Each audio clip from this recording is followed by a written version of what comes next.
संदेश झूठ से हटके। साहब खूब राजस्थान में बहुत चक्कर लगाते रहे हैं साहब और गृह मंत्री जी दोनों, और हर तरीके की बात कहने के साथ में वो ये भी कह रहे हैं कि रामनवमी पर का ख्याल रखिए और बटन ऐसे दबाना कि विपक्ष कहीं नजर नहीं आ जाने, इंडिया गठबंधन जिसको घमंडिया गठबंधन बोलते हैं। लेकिन राजस्थान से उनके लिए तकलीफ दे बात ये हो सकती है कि जिस राजस्थान को 2014 और 2019 में सिफर मिला था 25 में से, उसी जगह इस बार सिफर का कोई सिलसिला नहीं और दहाई की संख्या मैं बता नहीं सकता। लेकिन ये तय है कि जो अभी 12 जगह जो चुनाव हो रहे हैं इनमें हर जगह कांटे का सिलसिला है, और कांटा भी ऐसा है कि लोगों को बाहर बनते नहीं बन रहा है। जैसे अजमेर में भूपेंद्र यादव, अजमेर वाले भूपेंद्र यादव अलवर में फंसे हैं और मोदी जी के मंत्रिमंडल में उनकी अपनी स्थिति, उनके संगठन में अपनी स्थिति है। उसी तरीके से नागौर में हनुमान बेनीवाल ने ज्योति मिर्धा को बांध के रखा हुआ है। सीकर में इंडिया गठबंधन के और सीपीएम के उम्मीदवार अमराराम लगभग दिल्ली पहुंचने की तैयारी में है। मैं बताऊंगा आपको कैसे पहुंचने की संभावना है।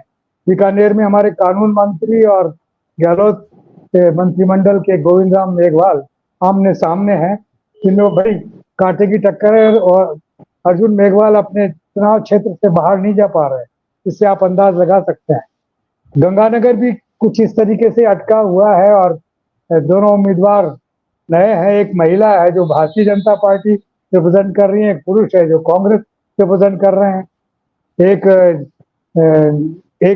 एक जाटव के साथ में विवाह करने के बाद में, जाटव ने विवाह करने के बाद में अरोड़ा के साथ में, तो ये इस कॉम्बिनेशन के साथ में भारतीय जनता पार्टी की प्रत्याशी बनी है वो। और दूसरी ओर कांग्रेस के कुलदीप हैं जो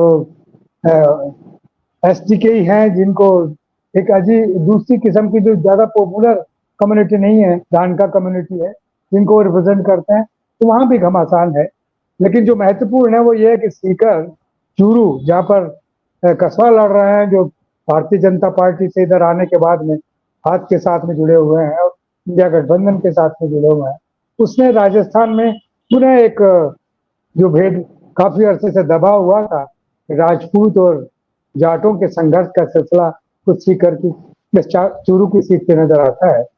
और उसमें सीधा सीधा आरोप लगा रहे हैं कि राजेंद्र राठौड़ कहते हैं कि मेरे साथ में इन्होंने दगा किया विधानसभा के चुनाव में, तो अब इनको भी कुछ देखना पड़ेगा। तो उस तरह का चल रहा है। लेकिन एक बात है जो बहुत महत्वपूर्ण है, वो ये कि चूंकि शेखावाटी का ये इलाका राजशाही से और सामंतशाही से बहुत टकराता रहा है और वो सुप्त होने के साथ में विभिन्न राजनीतिक दलों में बिखरा हुआ था, लेकिन अब ये इंडिया गठबंधन के साथ में जुड़ने के साथ पुनः उन सब चीजों को महसूस कर रहा है। एक चेतना का दूसरा स्वरूप नजर आता है राजशाही और सामंतशाही के खिलाफ खड़े होने का, और फिर से किसान वर्चस्व वाला, क्योंकि किसानों के मूवमेंट में भी सीकर से, चूरू से और हरियाणा के पास लगे हुए इलाकों से बहुत लोग पार्टिसिपेट किए थे। वो गवाह है कि किस तरीके से वहां पर किसानों की तकलीफ के साथ में मृत्यु हुई है, कैसे उनको दिल्ली की सरकार ने तंग किया है।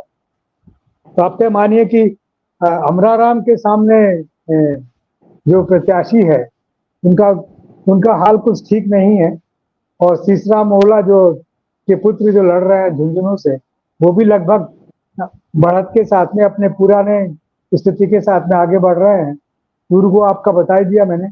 नागौर में ज्योति मिर्धा और हनुमान बेनीवाल, ज्योति मिर्धा जो पहले भारतीय जनता कांग्रेस में थी, अब वो भारतीय जनता पार्टी में कॉर्पोरेट जमात की रिप्रेजेंटेटिव है। दूसरी ओर हनुमान बेनीवाल है जो पहले भाजपा में थे, लेकिन अब वो कांग्रेस के साथ में गठबंधन को लेकर के अपने दल के साथ में नागौर के अंदर बैठे हुए हैं, और उनका दबदबा नौजवान जाटों में काफी नजर आता है। यहाँ भी क्योंकि वो जो मिर्धा जी की लेगेसी थी, रामनिवास मिर्धा और नाथुराम मिर्धा की लेगेसी, वो लेगेसी अभी हासिल करने के सिलसिले में नहीं है। और नया जो रिप्रेजेंटेशन निकल रहा है वो हनुमान बेनीवाल के नेतृत्व में ही निकल रहा है इस इलाके से, जो जो मारवाड़ को भी रिप्रेजेंट करता है और साथ साथ में मेरवाड़ा को भी रिप्रेजेंट करता है, यानी नागौर वाले इलाके को। तो ऐसा कोई उनके लिए संकट मुझे नजर नहीं आ रहा। इधर भरतपुर को आप देख लीजिए तो भरतपुर में जाटव और जाटों के कॉम्बिनेशन से दोनों आमने सामने है, लेकिन टक्कर है। लेकिन मुझे यूं लगता है कि जो इंडिया कंसेप्ट है, जो विचारधारा बनी है, वो ज्यादा प्रभावी हो रही है बजाय इन जाति गठबंधनों पे चर्चा करने के। वो पॉपुलैरिटी और वो चीजें देखने को मिलती है सभाओं के दौरान। तो जहां कांग्रेस के प्रतिनिधि या इंडिया के प्रतिनिधि पहुंचते हैं, वहां पर बड़ा बड़ा बड़ा उत्साह नजर आता है। जबकि भारतीय जनता पार्टी के जो भी चुनाव प्रचार का सिलसिला बन रहा है, उसमें उत्साह नहीं, मैनेज चीजें नजर आती हैं। और वही, और प्रधानमंत्री का बार बार राजस्थान पे आना और गृह मंत्री का राजस्थान पे आना, वो संकेत दे रहा है कि राजस्थान हाथ से निकल रहा है।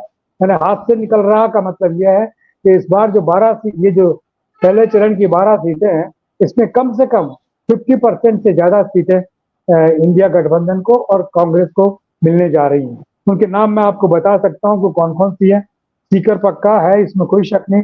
जयपुर ग्रामीण अपने आप में एक नया तजुर्बा दे रहा है। एक नौजवान जो विधायक था कांग्रेस का, उसको यहाँ पर खड़ा किया है और वो काफी आगे बढ़े हुए हैं। जबकि भारतीय जनता पार्टी के प्रत्याशी बने डिप्टी स्पीकर जो पहले रहा करते थे पिछली वाली सरकार में, वसुंधरा जी की सरकार में, राव जो ज्यादा उस तरीके से कर नहीं पा रहे हैं। इसी तरीके से करौली धौलपुर वाली सीट भी और नागौर वाली सीट भी, चूरू झुंझुनू वाली सीट भी, इन पे सब जगह। दौसा में तो ये हाल हुआ है कि करोड़ी लाल मीणा जब वहां पर मीटिंग करने गए तो वहां पर जब लोगों को नहीं देखा तो गुस्से में आकर के उन्होंने कुर्सियां फेंक दी, गालियां दी। वो सब वायरल हो रहा है, तो दिख रहा है। तो इस तरह के दृश्य बड़े कॉमन हो रहा है हर जगह। नाराजगियों के साथ में जो कुछ भारतीय जनता पार्टी के नेता अपने ही लोगों पे नाराज हो रहे हैं कि तुमने मीटिंग ठीक से ऑर्गेनाइज नहीं, लोग नहीं आए हैं, तो वो अनुपस्थिति देख करके काफी चिंतित है। तो इससे लग रहा है कि मैं आपको वो सेफ नंबर बता रहा हूं कि ये जो 12 सीटें हैं, इनमें से कम 6 सीटें इंडिया गठबंधन को और कांग्रेस को हासिल होने की संभावना है।